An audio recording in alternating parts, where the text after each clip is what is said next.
7 tahun setelah menikah, berondong peliharaan Liu Ruyan mendadak bosan lalu kabur begitu saja. Dia cuma meninggalkan satu kalimat, "Liu Ruyan, aku sudah dapat cukup banyak uang. Sekarang aku tidak butuh kamu lagi." Aku hanya menonton dengan dingin, ingin tahu berapa lama dia bisa bertahan kali ini. Lagi pula, drama seperti ini sudah biasa terjadi selama 3 tahun terakhir. Kejadian ini terus berulang tanpa henti. Tapi kali ini, dia malah tersenyum dingin dan berkata, "Cuma mainan saja kok. Mana mungkin aku masukkan ke hati." Sampai akhirnya, terdengar kabar kalau pemuda itu tewas dalam kecelakaan mobil. Wanita yang biasanya berhati sedingin es itu seketika langsung menjadi gila. Setelah Lin Feng mati, Liu Ruyan benar-benar kehilangan akal sehatnya. Dia mengurung diri di ruang kerja tanpa makan dan minum sedikit pun. Saat aku mengetuk pintu, satu-satunya jawaban yang kudapat hanyalah usiran dingin, "Pergi kamu." Aku tahu suasana hatinya sedang buruk dan sempat ingin meminta maaf. Tapi refleks kurungkan niat itu lucu sekali. Kami bahkan belum bercerai, dia yang berselingkuh dan berpaling. Lalu mengapa aku yang harus meminta maaf? Mengapa aku harus merasa bersalah? Aku menatap hidangan dingin di meja makan. Sup yang kurebus selama 5 jam sudah membeku di permukaannya dan mulai berbau anyir. Akhirnya kubuang semuanya ke tempat sampah. Sama seperti hubungan kami lama 20 tahun, jika tidak segera disingkirkan, hanya akan membusuk, berulat, dan membuat muak semua orang. Membuat muak diriku sendiri dan orang lain. Hari ke-8, Liu Ruyan akhirnya keluar dari kamarnya. Dia sudah berdandan sangat rapi dengan riasan wajah yang anggun. Kembali menjadi sosoknya yang dulu, yang begitu sulit digapai. Namun tatapan matanya padaku terasa makin gelap dan penuh dendam. Seolah-olah kematian kekasihnya itu adalah kesalahanku. Aku hanya diam menatapnya, menunggu apa yang akan dia lakukan selanjutnya. Aku tahu badai besar akan segera datang. Kami sudah saling kenal lama dan bersama selama 7 tahun. Dari seragam sekolah hingga gaun pernikahan. Dulu kupikir kami akan terus berjalan bersama di jalan yang sama, tapi di tengah perjalanan, rupanya ada yang memilih turun. Memilih turun, dan aku terpaksa menerima keputusannya. "Di mana jasadnya?" tanya Liu Ruyan dengan suara sangat tenang, tanpa emosi sedikit pun. Setelah hening cukup lama, aku menjawab lirih, "Sudah kukubur." Seketika wajah Liu Ruyan berubah menjadi sangat gelap, menatapku dengan sorot mata penuh kebencian yang mendalam. "Siapa yang mengizinkanmu menguburnya?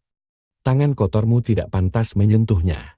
Dia menatapku tajam, mengucapkan setiap kata sambil menggertakkan giginya. Aku bisa merasakan, andai saja saat ini aku tidak sedang sakit, dia pasti sudah menerjang dan mencekikku sampai mati. Tapi rupanya aku masih terlalu tinggi menilai posisiku di hatinya.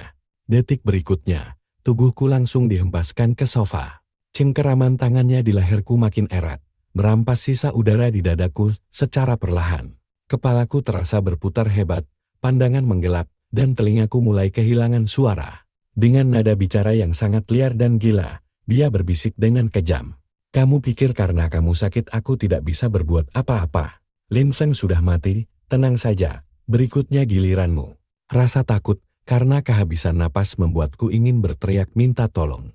Tapi tenggorokanku terkunci rapat, hingga tidak bisa mengeluarkan suara. Detik itu juga aku sadar, Liu Ruyan benar-benar ingin aku mati.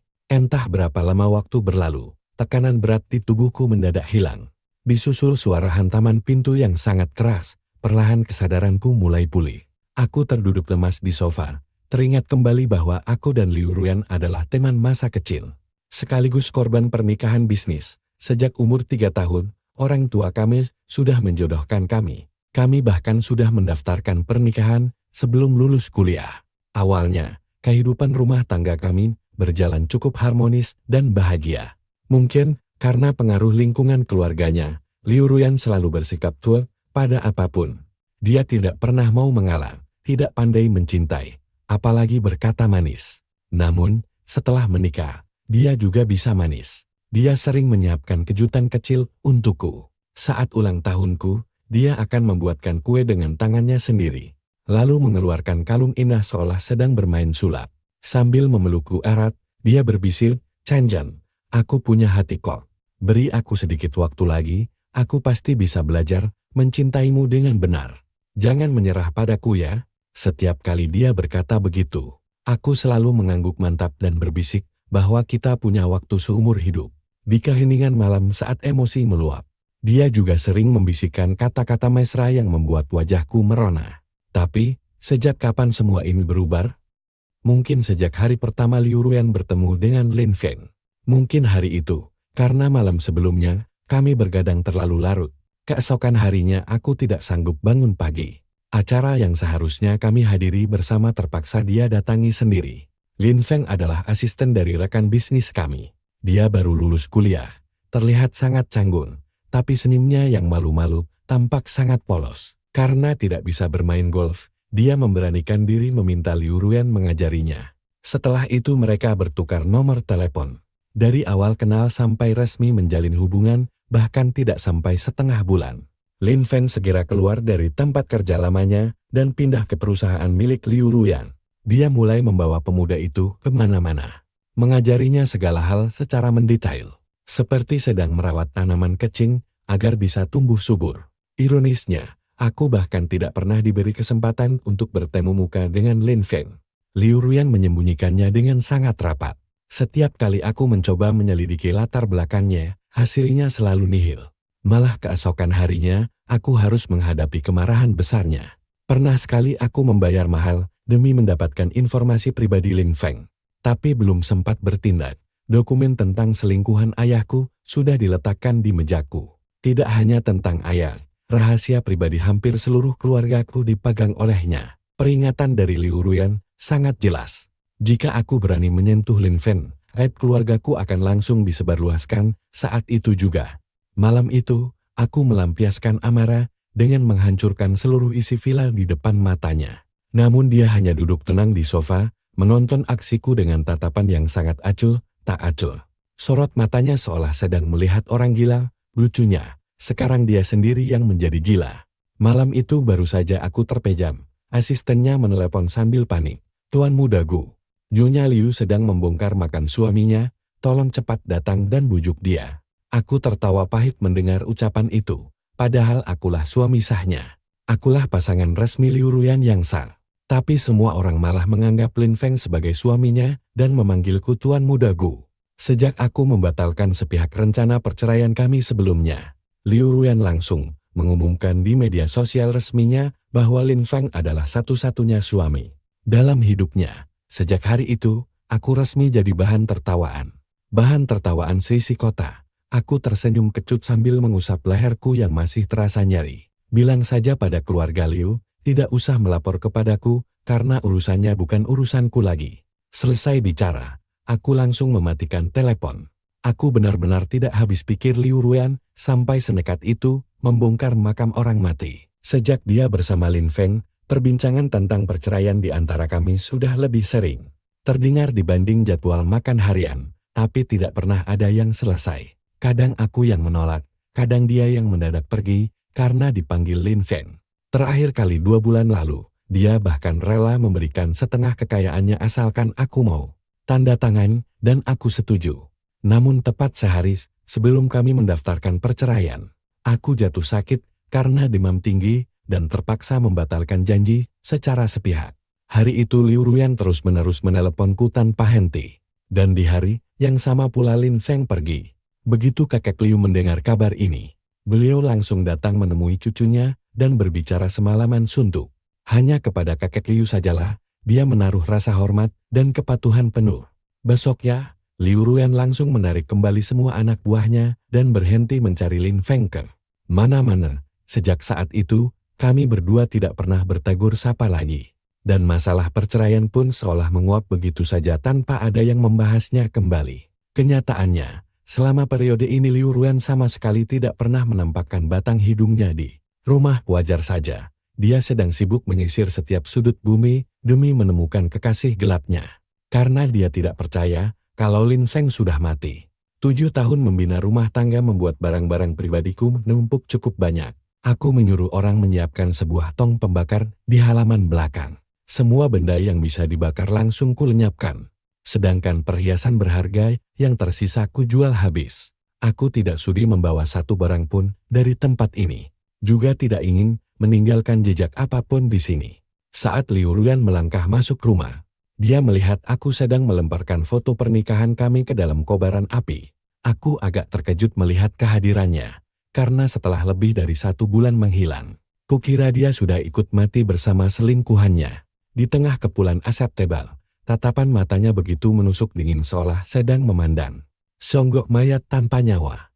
Sambil memeluk erat kotak abu jenazah di dadanya, dia tiba-tiba mendorong tubuhku dengan keras saat berjalan melewatinya. Jika kepala pelayan tidak sigap menangkapku, wajahku pasti sudah hancur terbakar api. Rasa dingin menjalar dari ujung kakiku. Menyadari kalau wanita ini sudah tidak waras dan sengaja menyiksaku dengan cara ini. Bersihkan semua kekacauan ini, ucapnya dingin sebelum berbalik melangkah naik ke lantai atas. Seketika amarah yang terpendam meledak dari dadaku saat dia berselingkuh. Aku diam. Saat dia mengancam keselamatan keluargaku, aku bersabar. Bahkan provokasi dari Lin Feng pun selalu kutelan sendiri selama 3 tahun ini. Namun sekarang dia terang-terangan ingin menghabisi nyawaku, aku tidak mau mengalah lagi. Jika keadaannya harus seperti ini, mari kita hancur bersama. Aku langsung berlari mengejarnya, mencengkeram lengannya agar dia berbalik menghadapku. Lalu melayangkan tamparan keras di pipinya hingga wajahnya terhempas ke samping. Dia menatapku tajam penuh kebencian. Melihat bekas merah di pipinya membuat dadaku terasa jauh lebih lega. Besok pagi jam 9 kita pergi bercerai. Kematian Lin Feng bukan kesalahanku, jadi jangan coba-coba menuduhku sembarangan. Hari itu aku tidak datang ke kantor catatan sipil karena ibumu sendiri yang menyeretku pulang ke rumah utama. Kuburan selingkuhanmu itu juga ibumu yang menyuruh orang menyiapkannya. Karena beliau sudah muak melihat kelakuan gilamu yang mengerikan itu. Jadi berhentilah melimpahkan semua kesalahanmu padaku. Mendengar semua penjelasanku, dia hanya diam membisu tanpa reaksi apapun. Aku tidak peduli dia percaya atau tidak. Bagiku hubungan kami sudah benar-benar selesai. Begitu kaki ini melangkah keluar dari gerbang villa keluarga Liu, tiba-tiba aku teringat pertanyaan konyol yang pernah dia lontarkan kepadaku. Apakah kamu tahu rasanya kehilangan orang yang paling dicintai? Orang tercinta. Aku tersenyum mengingat jawabanku waktu itu. Liu Ruyan di dalam hatiku. Kamu itu sebenarnya sudah lama mati. Saat sepasang kekasih saling mencintai, dunia memang serasa milik berdua. Dulu aku mengabaikan keberadaan Lin Feng, dan sekarang dia pun mengabaikanku. Apa kamu benar-benar rela melepaskan hubungan bertahun-tahun ini? Lu Ming, sahabat dekat kami berdua, tiba-tiba bertanya. Selama 3 tahun terjebak dalam hubungan segitiga ini, Lu Minglah yang selalu memberitahuku segala informasi tentang Lin Feng rela menghapus ikatan cinta dan benci selama 7 tahun, tentu tidak mudah. Aku sempat berharap dia akan berubah.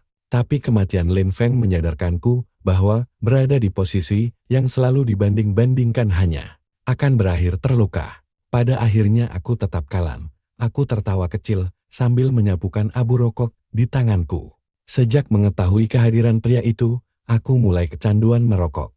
Aku tidak suka menenggak alkohol karena takut kehilangan kendali dan melakukan kebodohan yang akan kusesali. Jadi hanya lewat asap rokok inilah aku menenangkan diri, mencoba meredakan rasa sakit di hatiku yang sebenarnya sudah mati rasa. Karena aku hanya diam, Lu Ming melanjutkan bujukannya. Lin Feng sudah tidak ada. Kamu saja kuat bertahan selama 3 tahun, kenapa tidak tunggu sebentar lagi? Dia pasti kembali kepadamu. Lagi pula, meski dia setuju cerai, keluarga Liu pasti menentangnya. Aku tidak peduli restu mereka. Lu Ming tampak makin panik karena tidak bisa mempengaruhiku. Dengan kesal dia memaki, bodoh sekali kamu. Memangnya kamu yakin kalau Lin Feng itu benar-benar sudah mati? Aku langsung mengerutkan dahi. Apa maksudmu? Dia sempat terdiam sejenak sebelum akhirnya nekat menceritakan seluruh kebenaran yang dia ketahui. Kepadaku Lin yang ternyata masih hidup. Kenyataan ini benar-benar di luar dugaanku. Rupanya saat pemuda itu kabur, karena kesam, dia memang sempat mengalami kecelakaan kecil. Kakek Liu lalu memanfaatkan momen itu dengan menyebarkan rumor kematiannya dan menyembunyikannya di tempat terpencil agar cucunya menyerah. Tapi beliau tidak menyangka kalau Liu Ruyan bisa senekat itu. Tengah malam dia sampai berani membongkar makam kosong itu. Orang tuanya yang panik karena takut putrinya depresi berat, akhirnya terpaksa mengalah dan memberi tahu keberadaan kekasihnya. Sekarang pria itu sudah dibawa kembali ke kota ini. Lu Ming menghela napas panjang dan berbisik lagi, tidak perlu sampai bercerai, Chen Chen.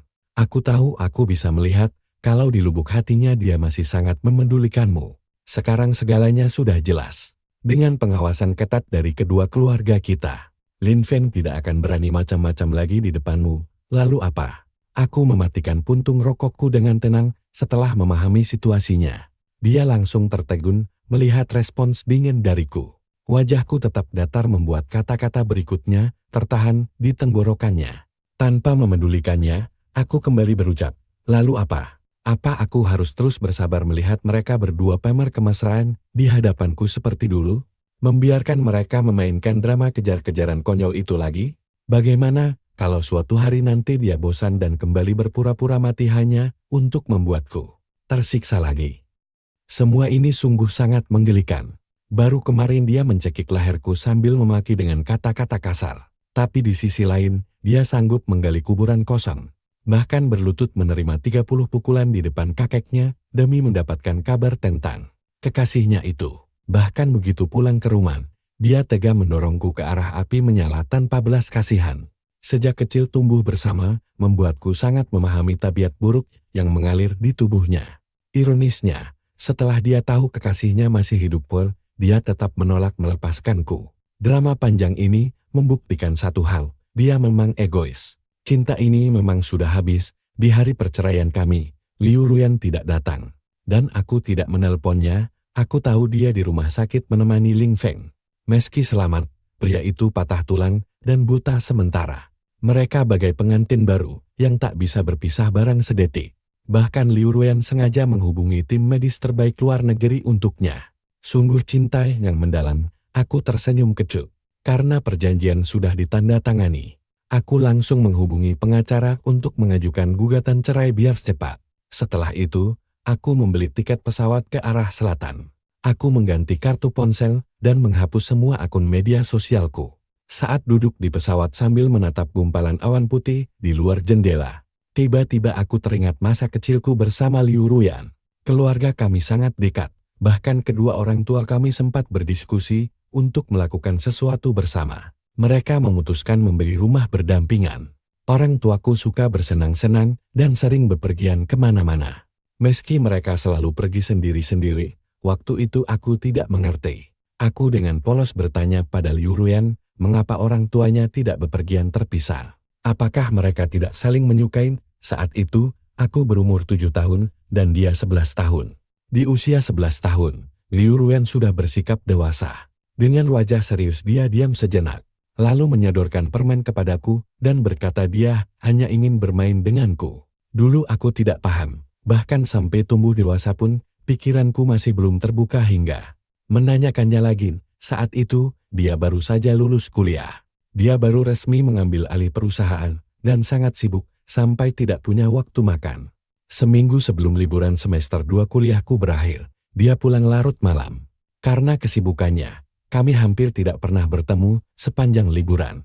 Malam itu, dengan bodohnya aku menanyakan pertanyaan yang sama lagi. Tapi kali ini, dia tidak memberiku permen. Aku ingat jelas saat dia melepas jaketnya, menangkap wajahku dengan kedua tangannya, dan matanya memancarkan emosi yang tidak kupahami. Karena dia baru minum, aroma alkohol yang menyengat langsung tercium begitu dia mendekat, bercampur dengan aroma tembakau yang tipis. Aku ingin mundur, tapi dia memelukku erat hingga aku tidak bisa bergerak. Bibirnya menempel di telingaku, membisikkan kata-kata yang membuat jantungku berdebar kencang. Berkata malam ini, kita tidak sedang bermain. Otakku membeku, belum sempat merespons, dia sudah mencium bibirku dengan mesra. Angin malam bulan September terasa agak dingin. Namun itu tidak menghentikan bunga-bunga bermekaran dalam sunyi. Pengumuman di pesawat berbunyi, membuatku membuka mata dengan bingung. Ternyata aku tertidur. Sudah lama sekali aku tidak memimpikan masa kecilku. Saat turun dari pesawat, aku kembali teringat kejadian setelah malam itu. Aku dan Liu Ruyan meresmikan hubungan kami malam itu juga. Kami tidak melewati masa pacaran, karena sore harinya dia langsung membawaku mendaftarkan pernikahan. Lalu baru memberitahu orang tuaku. Aku sempat mengeluh, dia terlalu dominan hingga aku tidak siap mental. Dia bilang dia baru bisa tenang jika cepat-cepat menikah denganku. Dan kami masih punya banyak waktu untuk berpacaran nanti. Dia bilang, Chan-chan, begitu kamu lulus, kita akan langsung menggelar pernikahan. Saat itu seluruh hatiku dipenuhi kebahagiaan.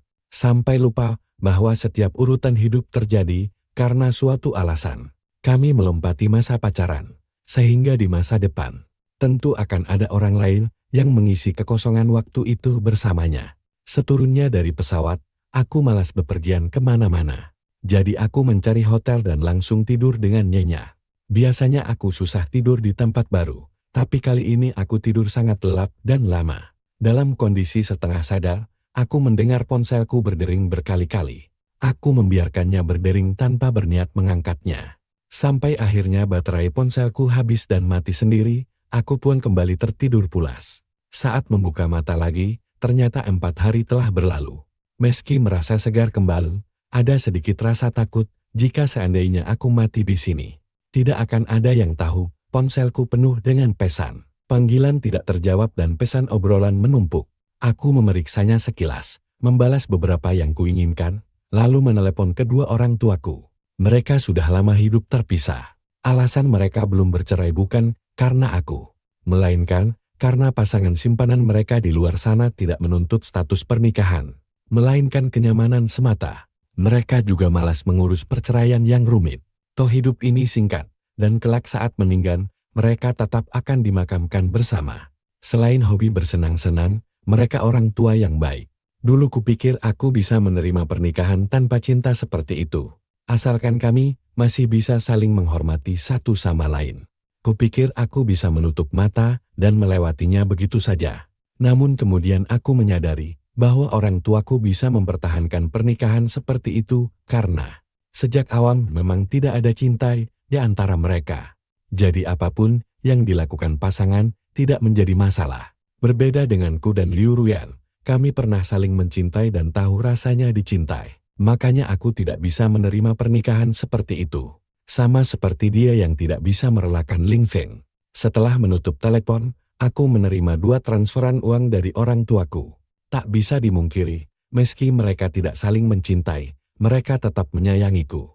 Liu Ruyan juga sempat menelepon, tapi sengaja kuabaikan. Aku berpura-pura tidak melihatnya. Kami sudah bercerai, jadi tidak ada lagi yang perlu didebatkan. Setelah bermalas-malasan di hotel beberapa hari, aku menyadari bahwa aku tidak punya tempat tujuan. Aku bersyukur terlahir di keluarga berkecukupan. Berkat fasilitas orang tuaku dan perhatian Liu Ruyan, sejak kecil aku sudah melihat banyak hal yang jarang ditemui orang lain. Sebelum menikah, setiap ada hari libur, aku selalu mengajak teman-teman untuk bepergian kemana saja. Menjelajahi wilayah barat laut yang luas, memburu aurora di Eropa Utara. Sebuah perjalanan impian yang naif. Malam hari saat berbaring di dalam tenda di alam liar, aku menatap bintang-bintang yang mengintip di balik awan. Saat itu, aku sangat berani bermimpi dan bertindak. Apapun yang kuinginkan, langsung kulakukan saat itu juga. Namun setelah menikah, aku hanya bisa menjadi menantu keluarga Liu yang harus menjaga nama baik. Liu Ruyan, sekarang aku bebas. Aku bisa kembali menekuni hobiku yang dulu. Pergi kemana saja sambil membawa tas kecil. Aku mengumpulkan inspirasi gambar sepanjang jalan. Jika sedang mendapat ide bagus, aku bisa menghasilkan lukisan yang indah. Akun media sosial baruku juga mulai menarik banyak pengikut. Aku bahkan memelihara seekor kucing. Karena aku payah dalam memberi nama, aku menamainya Xiaohua sesuai warna bulunya. Setiap kali aku bangun tidur, aku bisa melihatnya meringkuk di pelukanku sambil mengaum manja. Tingkahnya benar-benar meluluhkan hatiku layaknya seorang ayah. Namun aku tidak menyangka akan bertemu Liu Ruyan lagi. Saat aku menggendong Xiaohua untuk berjalan-jalan keluar, aku membuka pintu dan mendapati Liu Ruyan sudah berdiri di depan rumah. Aku hanya terkejut sesaat, lalu langsung paham. Pengaruhnya sangat kuat, jadi melacak keberadaanku bukanlah hal sulit baginya. Kini kami duduk berhadapan di sofa ruang tamu, aku menunggu maksud kedatangannya dalam diam.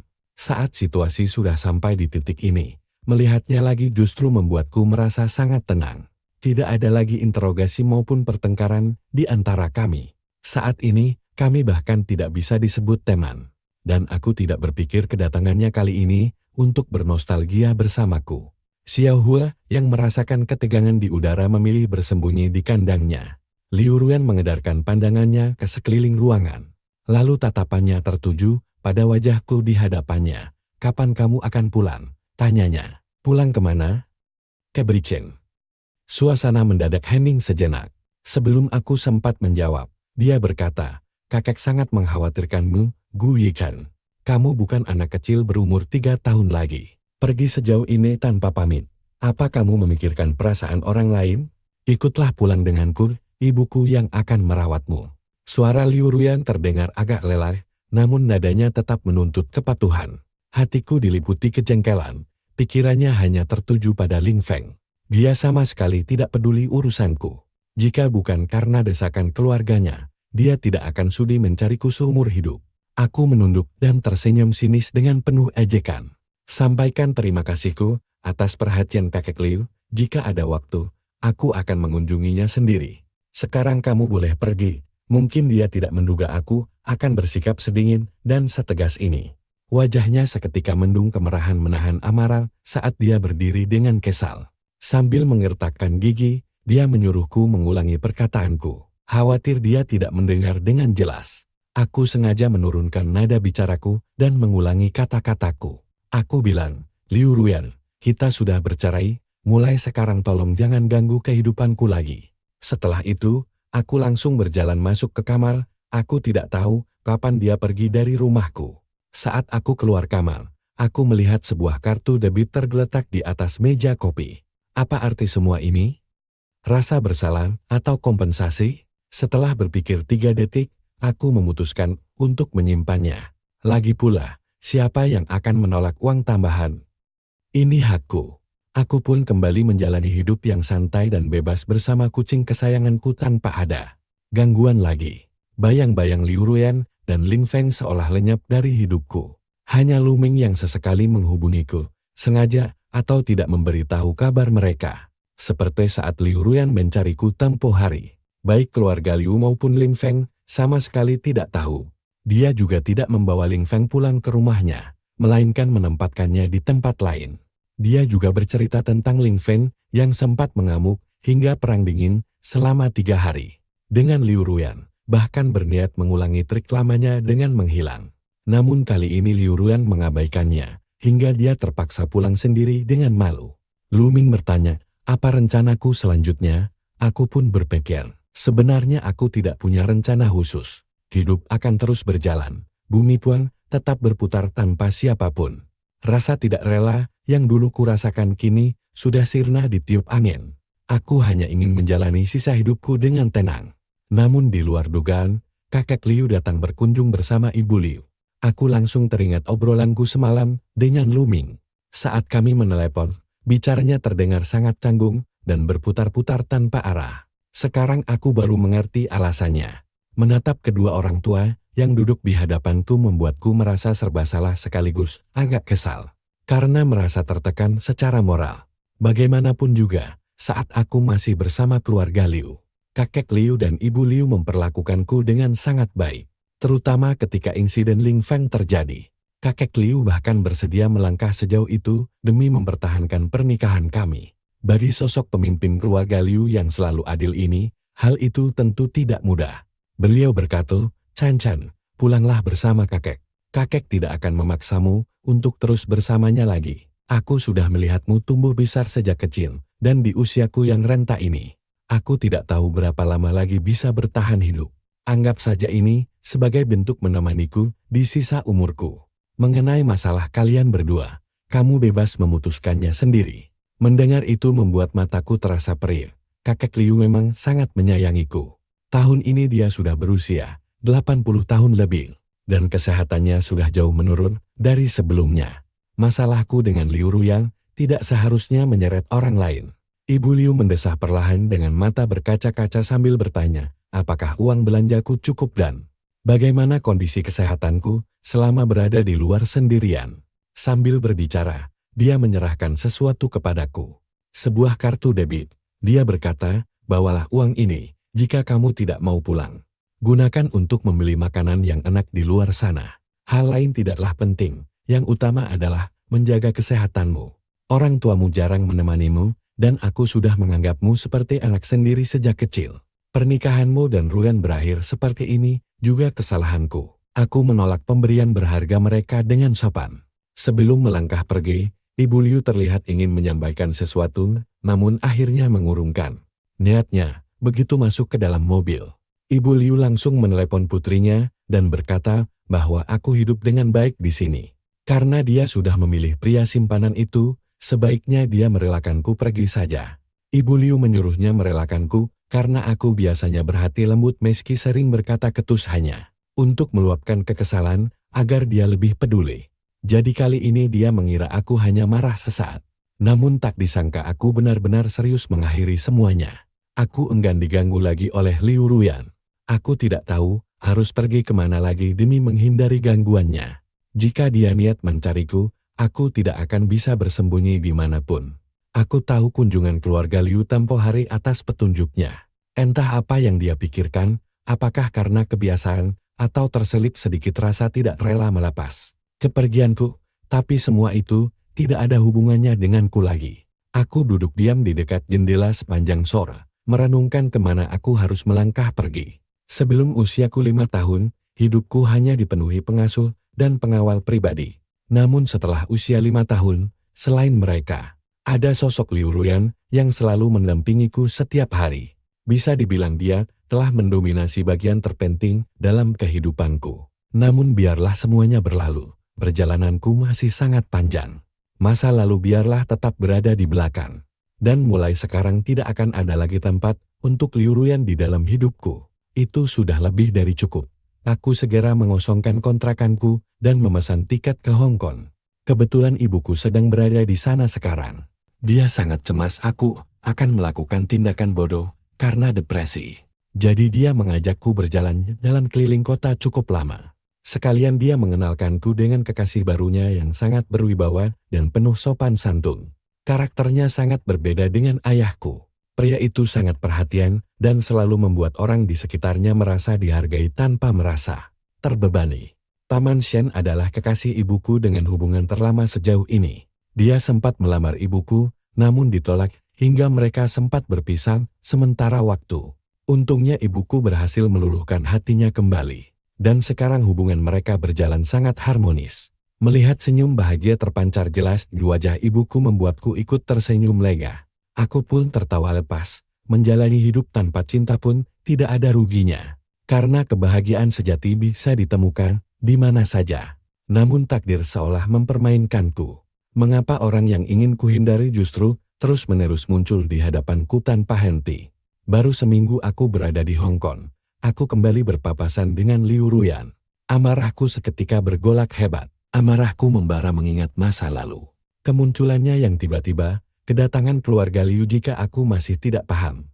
Aku benar-benar bodoh. Aku menatapnya dingin dan berkata, mau apa lagi? Perlu ku pertegas, kita sudah cerai, Liu Ruyan, bisakah aku memohon agar kamu tidak usah muncul lagi di depanku?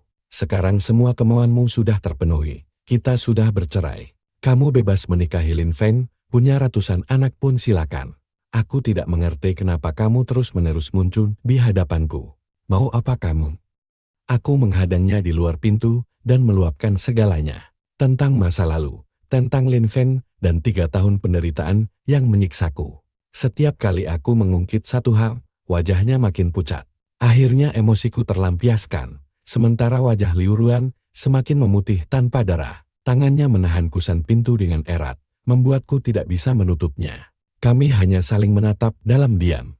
Dari jarak ini, aku bisa melihat jelas kepedihan dan permohonan di matanya. Setelah sekian lama, dia akhirnya berbisik lirih, maafkan aku. Aku menyesal, Chan Chen, maafkan aku ya.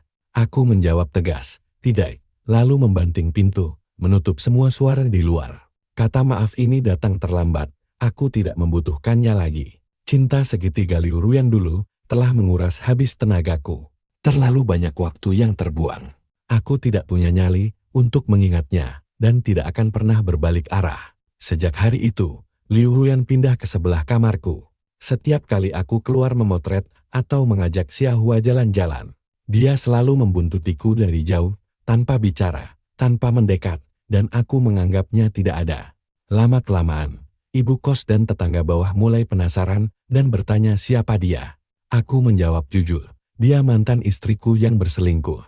Mereka mendesah heran, bahkan ada yang menasihatiku, istrimu begitu cantik dan kaya raya. Wajar saja kalau dia hilaf. Biasa itu, yang penting dia mau pulang. Tutup mata saja, benar sekali. Bukan masalah besar. Suruh dia melahirkan anakmu, kuasai hartanya, maka pria lain di luar sana tidak akan bisa berkutik. Dunia ini sungguh lucu. Jelas-jelas si wanita yang salah, tapi tidak ada satupun yang menyuruhnya berubah. Malah semuanya mendesak pria untuk mengalah. Ibu kos yang mendengar cerita itu justru mengasihani Liu Ruya, mendiskon setengah uang sewanya. Lalu berpesan padanya, suami sebaik ini harus kamu pertahankan. Mataku tidak buta, aku tahu dia masih menyukaimu. Kalau tidak, kenapa aku tidak pernah melihatnya pergi berkencan? Ibu kos berbicara dengan serius sambil menepuk lembut tangan Liu Ruyan. Aku menggelengkan kepala, antara ingin tertawa dan menangis. Apa semua orang tua suka berasumsi? Belakangan ini, ibuku juga mulai memutar-mutar kata menanyakan, apakah aku berniat rujuk. Aku menegaskan padanya bahwa aku bukan tempat penampungan sampah daur ulang. Aku tidak ingin pindah rumah lagi, itu melelahkan dan kasihan Xiao Hua. Tapi gosip di luar sangat menggangguku. Dia seolah tahu jadwalku. Setiap kali ku buka pintu, dia selalu ada di sana tepat waktu. Saat turun tangga bersama, tetangga sebelah sering tersenyum penuh arti pada kami. Akhirnya, kesabaranku habis. Liu Ruyan, bukankah kamu ingin dimaafkan? Ini pertama kalinya aku menyapanya sejak dia pindah kemari. Tangannya yang hendak membuka pintu terhenti, menatapku dengan penuh harapan. Apa yang harus kulakukan agar kamu memaafkanku? Katakan saja, aku pasti lakukan. Aku tahu dia tidak membuang. Dia sanggup melakukan apapun. Liu Ruyan, kamu sudah sangat menyakitiku, kenapa kamu begitu yakin beberapa kata saja bisa membuatku? Lulun, seketika wajahnya pucat pasi. Dia ingin bicara, tapi sadar semua usahanya sia-sia. Dia tahu betapa brengseknya dirinya dulu. Meski kesalahan masa lalu tidak diungkit, setiap malam kenangan itu pasti menyerang pikirannya hingga mustahil untuk diabaikan. Menyisakan penyesalan mendalam. Liu Ruyan pergi malam itu juga. 3 hari kemudian, Lu Ming meneleponku, Ayan mengalami kecelakaan parah. Maukah kamu kembali untuk menjenguknya? Mungkin ini pertemuan terakhir kalian. Setelah menimbang cukup lama, aku memesan tiket pulang ke Beijing. Sebelum naik pesawat, sebuah pesan masuk, lalu mematikan ponselku. Aku akui aku bukan orang baik. Latar belakangku mengajarkan, jika rasa dongkol belum hilang, tenanglah dulu. Siapa tahu akan ada celah untuk membalas. Begitu tiba di rumah sakit, kondisi Liu Ruyan sudah stabil, namun kedua kakinya lumpuh total dan harus memakai kursi roda. Usai menenangkan ibunya, aku masuk ke bangsal. Tubuh Liu Ruyan dipenuhi selang. Bunyi ventilator terus berdetak. Dokter bilang keselamatannya tergantung takdir. Aku mendekat menatap wajahnya yang masih secantik dulu. Sempat membuat jantungku berdebar. Sayang, semua sudah terlambat. Syaratku hari itu sangat sederhana. Aku tidak melakukan apa-apa, hanya meminta Liu Ruyan menarik kembali seluruh uang belanja Lin Feng. Selama 3 tahun terakhir, aku tidak butuh uang, begitu pula Liu Ruyan. Tapi Lin Feng membutuhkannya. Kondisi keluarganya biasa saja, dan meski anak tunggal, dia kurang kasih sayang serta sokongan finansial dari orang tuanya. Ketika kesempatan datang untuk memanfaatkan pohon uang seperti Liu Ruyan, dia pasti tidak akan melepaskannya. 3 tahun telah memanjakan seleranya. Sangat mudah beralih ke gaya hidup mewah, tapi sulit untuk kembali miskin. Selama 2 bulan Liu Ruyan di Gangcheng, aku sengaja memotret semua kegiatannya dan mengirimkannya pada Lin Feng. Mengetahui wanita yang dulu memujanya kini melayaniku pasti menimbulkan kecemburuan gila. Terlebih saat wanita pujaannya menghubungi lagi bukan karena rindu, melainkan menuntut pengembalian uang jatahnya. Uang yang sudah habis tak bersisa. Kuperkirakan nominalnya mencapai 500 juta lebih selama 3 tahun itu. Dalam kondisi terjepit dan putus asa, seseorang rentan melakukan tindakan nekat yang akan disesali seumur hidup. Dan benar saja, karena tidak bisa memiliki cintanya. Sifat ekstrem Lin Feng mendorongnya menabrakkan mobil dengan sengaja. Keluar dari rumah sakit, aku berkendara ke gudang terpencil. Usai kecelakaan itu, Lin Feng langsung ditahan polisi. Namun, karena romansa heboh mereka di Beijing dan fokus keluarga Liu yang teralih pada keselamatan putri mereka, dia sempat diabaikan karena dikira hanya pertengkaran biasa.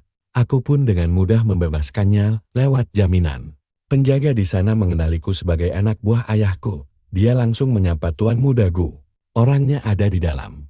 Mau diberi pelajaran seperti apa? Aku mengangguk, mendekati meja perkakas, lalu mengambil satu alat yang tampak mengerikan.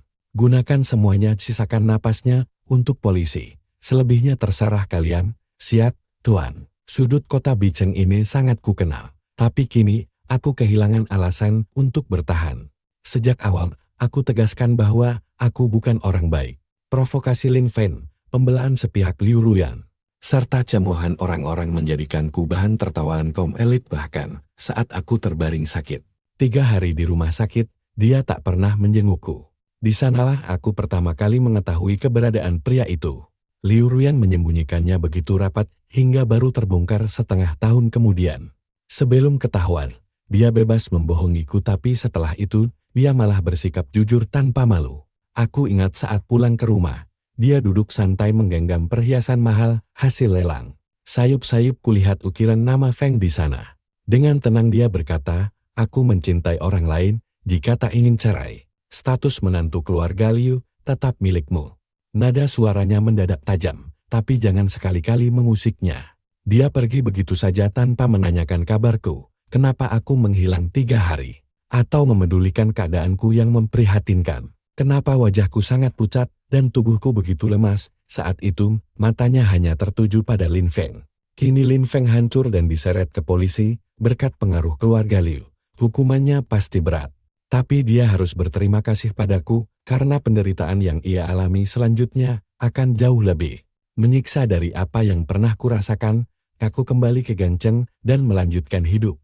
Mungkin karena terlalu lama pergi, Xiahua terasa asing dan enggan bermanja. Kudengar Liu Ruya sudah sadar dan mengetahui kelumpuhannya. Dia menerima kenyataan itu dengan tenang, hanya melontarkan satu tanya, di mana dia? Lu Ming sempat terdiam lama sebelum menjawab gugup. Dia sudah pergi. Kabar baru dari polisi menyebutkan Lin Feng telah tewas. Liu Ruyan membisu, lalu mengusir semua orang dari ruangannya. Tak lama, terdengar suara gaduh dia menghancurkan sisi ruangan. Dari luar pintu, hanya terdengar isak tangis yang tertahan. Aku tetap pergi memotret seperti biasa, terkadang melirik rumah sebelah yang kini kosong. Sambil tersenyum tipis, aku memutuskan pindah. Hidup boleh menengok ke belakang, tapi jangan pernah kembali.